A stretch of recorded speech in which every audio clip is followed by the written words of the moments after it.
Assalomu alaykum barchaga. 3ds Max dasturida qanaqa sifatli render qilish bo'yicha savol kelgan ekan, o'shanga javob berib ketaman.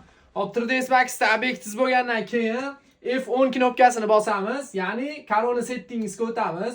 F10 ni bosgandan keyin Arnoldni Corona o'tkazib qo'yamiz. Mana mana shu yerda Corona o'tkazib qo'yamiz.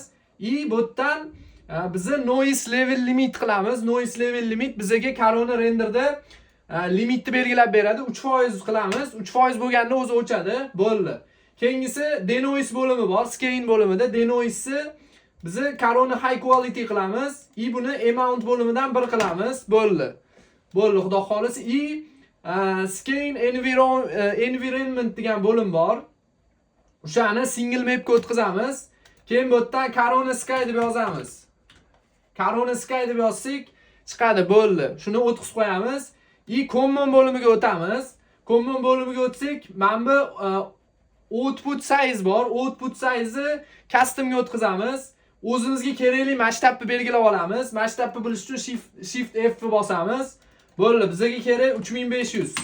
3500 ga 3500. Bo'ldi, xudo xolisi. Tayyor, renderni bitta bosamiz. Bo'ldi, 3% bo'lganini o'zi avtomatik tarzda renderimiz o'chadi, xudo xolisi. Xuddi shunaqa ishlatsanglar bo'ladi, xudo xolisi.